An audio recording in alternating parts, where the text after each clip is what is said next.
संसद का इन दिनों बजट सत्र चल रहा है। इस दौरान आज यानी 10 फरवरी को न्यू इनकम टैक्स बिल संसद में पेश हो सकता है। इस बिल को वित्त मंत्री निर्मला सीतारमण संसद में पेश करेंगी का ऐलान जब सरकार ने 1 फरवरी को अपना बजट पेश किया था, उसी के दौरान कर दिया था। इसके बाद से ही इस बिल को लेकर चर्चाएं हो रही है। ऐसे में लोगों के मन में कई तरह के सवाल आ रहे हैं, जिसमें पहला सवाल तो यही है कि क्या पुरानी टैक्स रिजीम को समाप्त कर दिया जाएगा, क्या कोई नया टैक्स आएगा। तो आइए ऐसे ही सवालों का जवाब जानते हैं हम इस रिपोर्ट में। सरकार को न्यू इनकम टैक्स बिल की क्यों पड़ी जरूरत?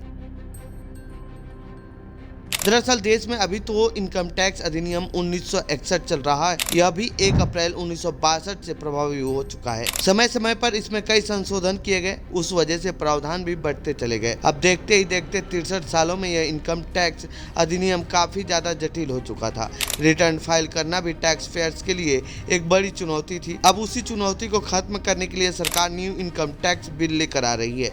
सरकार की मंशा सिर्फ इतनी है कि चीजों को आसान बनाया जाए, बेफजूल शब्दों को हटा दिया जाए, भाषा को पूरी तरह सरल रखा जाए। सरकार यह भी चाहती है कि एक आम टैक्स पेयर को रिटर्न फाइल करने के लिए अब चार्टेड अकाउंटेंट के पास नहीं भागना पड़े। पूरी प्रक्रिया को ही इतना सिंपल कर दिया जाए कि वो खुद आसानी से फाइल कर सके। इनकम टैक्स बिल से बदल जाएंगे ये नियम। न्यू इनकम टैक्स बिल को लेकर अभी तक कोई आधिकारिक जानकारी सामने नहीं आई है, लेकिन जानकार बता रहे हैं कि सरकार 4 पहलुओं पर पूरा फोकस कर रही है।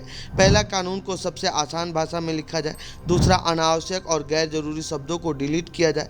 तीसरा, कर विवाद को हर कीमत पर घटाया जाए। चौथा, टैक्स पेयर्स के लिए अनुपालन को सरल किया जाए। क्या आयकर दरों में बदलाव हो सकता है? अब सरकार की अभी तक की नीति देखकर लगता है कि आयकर दरों में कोई बदलाव नहीं होने वाला है। ऐसा इसीलिए कहा जा रहा है क्योंकि जो आयकर में बदलाव वाले ऐलान होते हैं उनका सीधा कनेक्शन वित्त अधिनियम से होता है और उनका कनेक्शन आम बजट से। ऐसे में जब यह नया बिल पेश किया जाएगा तो इसकी गुंजाइश काफी कम है कि आयकर दरों में कोई बदलाव देखने को मिलेगा। क्या ऐसा बदलाव करने की पहले कोशिश नहीं हुई? इनकम टैक्स नियम बदलने की कोशिश तो पहले भी कई बार हुई। साल 2010 में यूपीए की सरकार प्रत्यक्ष कर संहिता विधेयक 2010 लेकर आई थी।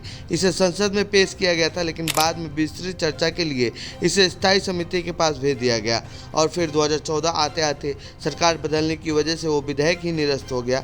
वैसे अब तो माना जा रहा है कि न्यू इनकम टैक्स बिल तो आएगा ही, कई दूसरे बदलाव भी संभव हैं।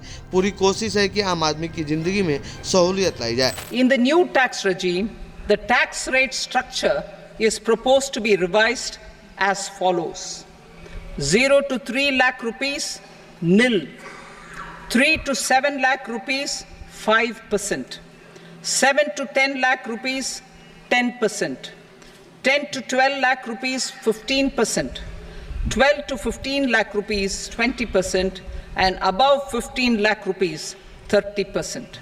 As a result of these changes, a salaried employee in the new tax regime stands to save up to 17,500 rupees in income tax.